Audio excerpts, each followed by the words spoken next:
वक्त यहाँ पर एक ऐसी लड़की मौजूद है जिसका कहना है कि मैंने लव मैरिज की है। मेरा जो शोहर है कहता है कि ये जो बच्चा तुम्हारे पास है ये मेरा नहीं है, ये नाजायज़ बच्चा है, और बच्चा भी वो कहता है कि तुम्हारे सके भाई का। शादी हुए कितने साल हो? 1.5 साल होने वाले हैं। लव मैरिज हुई अरेंज मैरिज? लव। कहते हैं कि मैंने इसका DNA टेस्ट करवाना है, मुझे क्या पता हो ये तुम्हारे भाई का है या तुम्हारे अंकल का है। मेरा भाई था छोटा, मैंने उसे बच्चों की तरह पाला। इसने मुझे कहीं मारा, मैं उसकी बहन हूँ। उसने मेरे आंखों में आंसू देखा। सर्दियों के दिन था तो सभी एक कंबल में लेटे हुए थे, मामा पापा भतीजी वगैरह सारे उठे हुए थे। इसकी 12 साल की भतीजी ने कहा चाची इसके साथ लेटी हुई है, शायद कुछ कर रही है। ये मुझे कहता है कि तुम अपने भाई के साथ, तुम अपने भाई से आती हूँ ना। कहता है ये बच्चा तुम्हारे भाई का है। वो कहता है अगर तो DNA टेस्ट में मेरा बच्चा हुआ तो फिर मैं तुम्हें वही इज्जत दूंगा जो पहले दिया करता था। तो फिर मुझे बताओ अगर ये तुम्हारा निकल आया तो जिन्होंने कहा ये बच्चा तुम्हारा नहीं उनकी क्या सजा है? तो फिर आगे कहता है मैं बस उन्हें दिखाऊंगा और सबूत तो मुझे चाहिए। मेरा हस्बैंड मेरा बच्चा छीनना चाहता है। मुझे कहता है कि मुझे पहले कहता है मैंने अपने घर वालों को लेके जाना है। मैंने कहा मैं नहीं जाने देना। वो लोग मुझे नापसंद करते। 4 माह का होने वाला आज तक उन्होंने खबर नहीं ली कि ये ठीक है कि नहीं। हमेशा वो कहते हैं कि मर जाओ तुम और मर जाए तुम्हारा बेटा। और फिर उसके बाद उन्होंने 4 माह का जब ये मेरे पेट में था, उसकी भतीजी ने और उसने दोनों ने मिलकर मुझे मारा इसके सामने। मेरी माँ मेरे पीछे पीछे गई और उन्होंने मुझे बचाया था उनसे। शादी हुए कितने साल हो? 1.5 साल होने वाले हैं। लव मैरिज हुई अरेंज मैरिज? अरेंज। सही बताओ, हंस रही हो। लव मैरिज हुई है? लव को अरेंज में किया। मतलब लव प्यार करते थे एक दूसरे से, लेकिन घर वालों को ये मतलब फील करवाया कि अरेंज मैरिज है। अच्छा, तो मसला क्या हुआ? वो मुझे कहते हैं कि मुझे कोई नहीं रोक सकता, मैं इसको लेके जाऊंगा। मैं अपना बच्चा नहीं देना चाहती इसे। बच्चा लेके उसने क्या करना है? मुझे नहीं पता। उसकी बहनों को आदत, उन्होंने पहले भी अपने एक भाई के बच्चों को पाला इन लोगों ने। इनकी भाभी बाहर गई हुई और इसकी बहनें मुझे मारती हैं और ऊपर से मेरे ऊपर इल्ज़ामात लगाती हैं। उन्होंने मिलजुल के मुझे घर से भी निकाल दिया। वो कहती हैं कि ये गंदी है, ये इस तरह है। और फिर कहते हैं मेरी मामा सारा कुछ राशन वगैरह किराए तक दिया करती थी, इनका घर रेंट पे था। और ऊपर से ये इतनी गंदी गाली गलोच देता है। और फिर इसके भतीजे भी मुझे मारते हैं। इसकी 12 साल की भतीजी है, उसने मुझे और मेरे बच्चे को मारने की कोशिश की इसकी बहन ने। और फिर कहता है कि तुमने इसे मारने की कोशिश की। आपकी लव मैरिज हुई है तो लव मैरिज में इतनी लड़ाइयाँ क्या?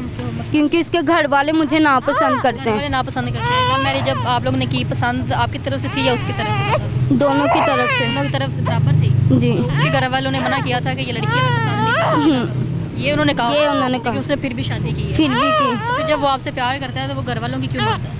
वो कहता है मेरे घर वालों जैसा कोई नहीं। हालांकि मेरे घर वाले सारे इसको हथेलियों पे उठाते हैं।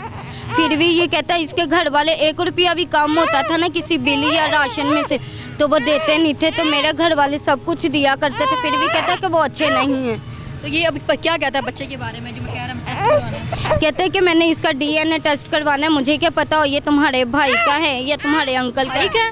भाई का, मेरा छोटा भाई का नाम? हाँ जी, वो ही मेरा भाई है जो मेरे लिए खड़ा होता है हर मोड़ पे। वही मेरे ये एक स्पोर्ट है, तो उसके साथ इसने मुझे मिला दिया इसके घर वालों ने। और ये उनकी बात मानता है। वो मेरे साथ झगड़ा करते, मुझे मारते हैं तो आगे से खड़ा होकर देखता और आगे से कहता है कि क्या उसका नाम है।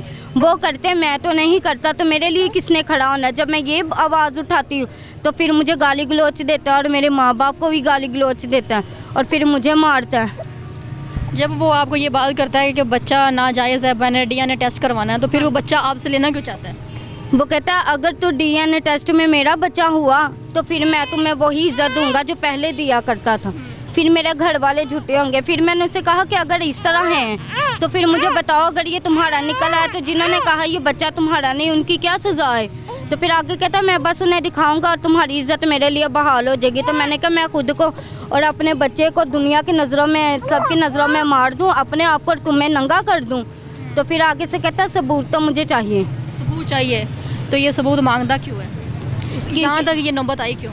मेरा भाई था छोटा भाई, ये क्रिसमस वाले दिन हम अपने घर आए, मेरे घर इसने मुझे मारा। वो मेरा भाई समझे कि मुझे बच्चों की तरह, मैंने उसे बच्चों की तरह पाला। तो इसने मुझे कहीं मारा, मैं उसकी बहन हूँ। उसने मेरे आंखों में आंसू देखा। उसने मुझे कहा क्या हमारा रूम में एक है। सर्दियों के दिन था तो सभी एक कंबल में लेटे हुए थे, मामा पापा भतीजी वगैरह सारे उठे हुए थे। इसकी 12 साल की भतीजी ने कहा कि चाची इसके साथ लेटी हुई है, शायद कुछ कर रही है। ये मुझे कहता है कि तुम अपने भाई के साथ, तुम अपने भाई से आती हूँ। तो जाहिल इंसान के साथ आपने शादी क्यों की जब आप पे इतने गलत इल्ज़ाम लगाता है, आपको अपने सके भाई के साथ कह रहा है कि उसके साथ तुम्हारे नाजायज़ ताल्लुकात है?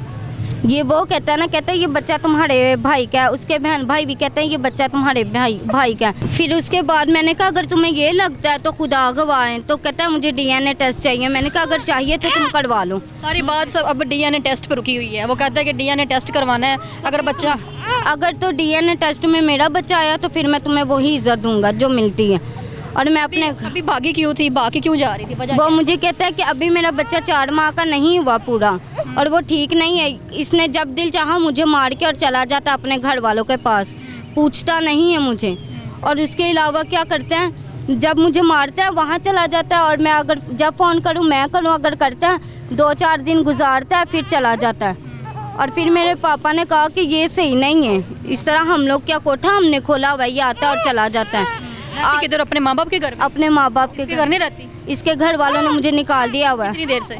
मुझे ये 4 माह का था। 4 माह का था और घर से निकाल दिया? अच्छा। मतलब ये 4 माह का मेरे पेट में था और इसकी बहन और भतीजी ने मेरे पेट में था और मुझे मारा। घर वालों ने? इनके घर वालों ने मेरा वहाँ से पेट पकड़ के तो मुझे मारा। अगर मेरी माँ ना होती तो मुझे ना बचाती तो इन्होंने मुझे भी मार देना था बेहोशी में और इसे भी। और तब ये शख्स कहाँ था? तब ये वहाँ ही था। तो कहता है मैंने तुम्हें पकड़ा हुआ था, तुम बेहोश हो रही थी, मैं तुम्हें ना पकड़ती। तो मैंने कहा तुम अपने 12 साल की भतीजी को नहीं समझा सकते थे, कम से कम उससे तो तुम धमका सकते थे, गुस्से से कह सकते थे। तो मुझे कहता उससे मैं क्या कहता, मैं सबको समझाता ही हूँ, कोई नहीं मानता तो मैं क्या करूँ। वो कहता मैं नहीं कहता, वो तुम्हारे साथ झगड़ा करते हैं, वो तुम्हें लानते भेजते, तो मैं क्या करूँ। इल्ज़ाम तराशियाँ लगाते हैं, कहते हैं किसे तलाक दे दो, ये तुम्हारे लायक नहीं है। रहना चाहती है उसके साथ? मैं रहना चाहती, इसके घर वाले नहीं रहने देते। वो रखना चाहता है? वो रखना चाहता है लेकिन वो अपने घर वालों की साइड लेता है। वो कहता है वो ठीक है तुम गलत हो। मतलब वो रखना फिर नहीं चाहता? रखना भी चाहता है और नहीं भी चाहता। अगर वो रखना चाहता है तो वो शर्त क्या है रखने की?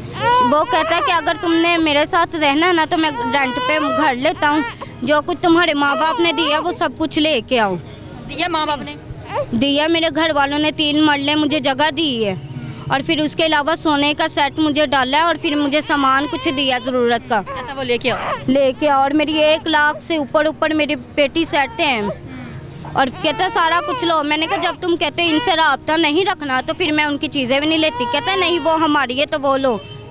और ख़ुद इसके घर वाले 1 रुपया भी नहीं छोड़ते और मैं अपने घर वालों को फ़ोन करके कहती कि फ़लानी चीज़ नहीं है वो मुझे दे। वो मुझे वहाँ बैठे हुए तो इनके घर में हर चीज़ प्रोवाइड करते थे, यहाँ तक राशन से लेके रेंट तक। अगर ये बीमार हो जाए, मैं बीमार हो जाऊँ तो इस बच्चे के होने तक अभी तक सारे अखराजात मेरे घर वाले उठा रहे हैं। अब मसला कहाँ आ रहा है? अब मसला ये आ रहा है, वो कहता है मैंने अपने घर वालों को मिलाना है। मैंने कहा 4 माह हो गए, उन्होंने एक मुबारकबाद तक नहीं दी। तो चलो मैं ही सर नीचे गिरा देती हूँ, हमेशा मैं ही इनसे माफ़ी मांग लेती हूँ। ये सब एक हो के मुझे मारते हैं, गाली गलौज करते हैं। तो ये कहता है कि कोई बात नहीं, वो घर वाले हैं मेरे, वो मेरे माँ बाप हैं, वो गलत नहीं है। आगे से मेरे माँ बाप को गलत कहता है कि तुम्हारे माँ बाप जो है ना वो गलत हैं, वो कंजर हैं, वो ये हैं, वो इतनी गंदी ज़ुबान बोलते हैं, ये बोलते हैं, इसके घर वाले बोलते हैं। मेरी माँ और मेरा भाई जब जाते थे, इसके भाई और इसके बहन भाई कहते थे कि कितने बेशर्म अपनी बहन को लेके नहीं जाते, हम इसको इतना मारते हैं, इतनी बातें करते हैं, फिर भी बेशर्मों की तरह छोड़ जाते हो। तो जो आपका जो हस्बैंड है उसका अभी फ़ोन आया आपको, वो आपको बुला रहा है, उधर पार्क में वो बैठा हुआ है, आपने बताया। अब क्या उसके पास जाओगी, क्या मतलब क्या चाहती हो, जाना चाहती हो उसके साथ? जाना चाहती हूँ लेकिन उसके घर वाले नहीं मुझे टिकने देते। उसको ज़रा सा फ़ोन करते, मैं कहूँगी कि तुम दूसरों के बच्चों की साइड लेते हो, उनसे प्यार करते हो कि तुम्हारे बच्चे से क्यों नहीं करता। जैसे तुम दूसरों के लिए करते हो, 1 मिनट भी हो ना उनके लिए दवाई तक जाएगा। ये हॉस्पिटल तक रह के आए, उन्होंने अता पता नहीं किया। आप ये चाहती हो कि वो आपको अपने घर में रखे, इज़्ज़त से रखे? चाहती तो हूँ लेकिन उसके घर वाले नहीं रहने देते। तो मैं लास्ट पे यही कहना चाहूँगी, अपने बच्चों की शादियाँ करें, सोच समझ के करें, इस तरह के जाहिल इंसानों के हाथों में अपने बच्चे ना दे दिया करें, ताकि वो इस तरह बाज़ारों में जाके अपनी जो इज़्ज़तें हैं वो नीलाम करती रहें। इसी के साथ मुझे इजाज़त, अगली वीडियो मिलती है, तब तक के लिए अल्लाह हाफ़िज़।